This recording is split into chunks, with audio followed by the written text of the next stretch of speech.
السلام عليكم ورحمة الله وبركاته. نحمده ونصلي على رسوله الكريم. أما بعد فقد قال الله تعالى في محكم التنزيل: أعوذ بالله من الشيطان الرجيم. بسم الله الرحمن الرحيم. لئن شكرتم لأزيدنكم ولئن كفرتم إن عذابي لشديد. قال النبي صلى الله عليه وسلم: خير الكلام كتاب الله وخير الهدي هدي محمد صلى الله عليه وسلم. صدق الله العظيم وصدق النبي الكريم. ربي أوزعني أن نشكر نعمتك التي أنعمت علي. اللهم اغفر شيوخنا ولجميع الحاضرين برحمتك يا أرحم الراحمين. அன்பிற்குரிய அல்லாஹ்வின் நல்லடியார்களே, தாய்மார்களே, சகோதரிகளே, அல்லாஹ் சுப்ஹானஹு தஆலா துவக்கமாக நான் ஓதி காட்டிய வசனத்திலே, நீங்கள் நன்றி செலுத்தினால் நான் நிரம்ப தருகிறேன், நன்றி மறந்தால் என் வேதனை மிக கடுமையாக இருக்கும் என்று சொல்லுகிறார். நன்றி உணர்வு என்பது மிகுந்த எதிர்பார்ப்பிற்குரிய மனித சமுதாயத்திற்கு தேவையான ஒரு அம்சமாக இருக்கிறது. நபிகள் நாயகம் ஸல்லல்லாஹு அலைஹி வஸல்லம் சொல்வார்கள்: மல்லம் யஷ்குரின் நாஸ வலம் யஷ்குரில்லா. மனிதர்களுக்கு நன்றி செய்யாதவன் இறைவனுக்கு நன்றி செய்தவனைப் போல ஆக மாட்டான் என்று சொல்வார்கள். அபிசீனியா என்கிற ஒரு நகரம், அங்கிருந்து ஒரு குழு வந்தது. நபிகள் நாயகம் ஸல்லல்லாஹு அலைஹி வஸல்லம் அவர்களை நேரடியாக வரவேற்றார்கள். அவர்களுக்கான பணிவிடைகளில் தன்னை நேரடியாக ஈடுபடுத்தி கொண்டார்கள்.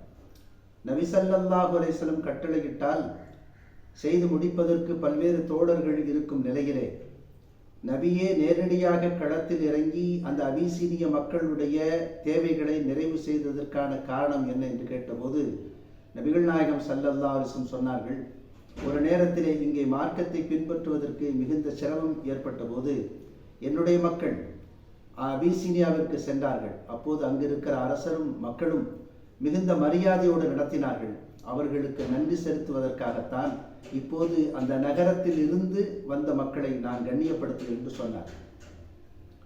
இந்த மக்கள் அபிசீனியாவிற்கு சென்ற போது இவர்களை வரவேற்றவர்கள் வேறு, இப்போது வந்திருப்பவர்கள் வேறு என்றாலும் கூட அந்த நகரத்து மக்கள் என்பதற்காக நபிகள் நாயகம் ஸல்லல்லாஹு அலைஹி வஸல்லம் இவ்வளவு கண்ணியம் காட்டினார்கள்.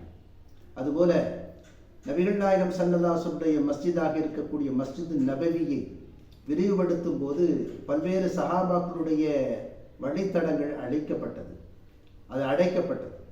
ஆனால் சையதுனா அபூபக்கர் சித்திக் ரலியல்லாஹு அன்ஹு அவர்களது வழி மட்டும் அடைக்கப்பட வேண்டாம் என்று நபிகள் நாயகம் ஸல்லல்லாஹு அலைஹி வஸல்லம் அவர்கள் சொன்னார்கள். அதற்கு என்ன காரணம்? நபிகள் நாயகம் ஸல்லல்லாஹு அலைஹி வஸல்லம் ஒரு முறை அபூபக்கர் அவர்களிடத்தில் சொன்னார்கள்: அல்லாஹ் சுப்ஹானஹு தஆலா திடீரென்று உத்தரவு தருவான், இந்த நாட்டை விட்டு நாம் வெளியேற வேண்டிய சூழல் இருக்கிறது. அப்படி ஒரு உத்தரவு வரும் போது நீங்கள் என்னோடு வர வேண்டியது இருக்கும் என்று சொன்னார்கள். நபிகள் நாயகம் ஸல்லல்லாஹு அலைஹி வஸல்லம் அவர்கள் எப்போது சொன்னார்களோ அதிலிருந்து சையதுனா அபூபக்கர் சித்திக் ரலியல்லாஹு அன்ஹு அவர்கள் தங்கள் வீட்டு கதவை அடைப்பதே இல்லை. இரவும் பகலும் எல்லா நேரமும் திறந்தே இருந்தது. ஒரு நாள் இரவு பொழுது நபிகள் நாயகம் ஸல்லல்லாஹு அலைஹி வஸல்லம் அவர்களுக்கு உத்தரவு வந்தது, நாட்டை விட்டு வெளியேறும்படி. நபி ஸல்லல்லாஹு அலைஹி வஸல்லம் கிளம்பி அபூபக்கருடைய வீட்டிற்கு போகிறார்கள். அங்கே அவருடைய வாசல் திறந்து இருக்கிறது. ஏன் வீட்டுக்கதவை திறந்து வைத்திருக்கிறீர்கள்? வீட்டுக்கதவை தாளிட மாட்டீர்களா, அடைக்க மாட்டீர்களா என்று கேட்டபோது சையதுனா அபூபக்கர் சித்திக் ரலியல்லாஹு அன்ஹு சொன்னாங்க: இல்லை யா ரசூலல்லாஹ், நீங்கள் என்றைக்கு இவ்வாறு ஒரு பயணம் இருக்கிறது என்று சொன்னீர்களோ அப்போதிருந்தே வீட்டுக்கதவை அடைக்கும் பழக்கத்தை நான் விட்டுவிட்டேன். ஏனென்றால் எந்த நேரம் உங்களுக்கு உத்தரவு வரலாம். அப்படி வந்து நீங்கள் என்னை தேடும் பட்சத்தில் இந்த கதவு திறந்திருக்க வேண்டும் என்பதற்காக எல்லா பொழுதும் இரவும் பகலும் நான் திறந்து வைத்திருந்தேன் சொன்னாங்க.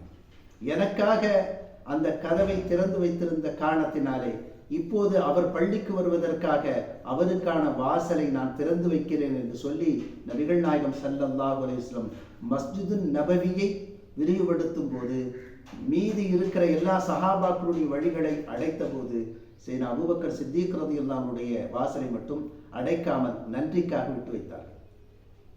பிறிதொரு காலம் சையதுனா ஹசன், சையதுனா ஹுசைன், சையதுனா அப்துல்லாஹ் இப்னு ஜாஃபர் இந்த மூவரும் ஊருக்கு வெளியே ஒரு வேலையாக கிளம்புகிறார்கள். அது ஒரு பாலைவனத்தை நெருங்கிய ஒரு பகுதி. அவர்களது ஒட்டகம் தொலைந்து விட்டது. என்ன செய்யலாம் என்று யோசித்துக் கொண்டிருக்கிற வேளையிலே கடும் பசி. அந்த நேரத்திலே தூரத்தில் இருக்கக்கூடிய ஒரு மூதாட்டி, ஒரு பெண்மணி இவர்களை கவனித்து இவர்களுடைய சூழலை புரிந்து கொண்டு மூவருக்கும் உணவு வழங்கி இவர்கள் வீடு திரும்புவதற்கான ஏற்பாடுகளை செய்து கொடுத்தார். காலம் மாறுகிறது. இன்னொரு பல்வேறு காலங்கள் கழிந்ததற்கு பிறகு அந்த மூதாட்டி தன் கணவரோடு மதீனாவிற்கு வருகிறார். இவர் வருவதை சையதுனா ஹசன் ரலியல்லாஹு அன்ஹு அடையாளம் கண்டு கொண்டார்கள். அன்றொரு நாள் தனக்கு உதவிய மூதாட்டி இவர் அல்லவா என்று அடையாளம் கண்டு அவரிடத்தில் சென்று பேசி தன் வீட்டிற்கு அழைத்து சென்று 1000 தீனார்களையும் 1000 ஆடுகளையும் கொடுத்தார்கள்.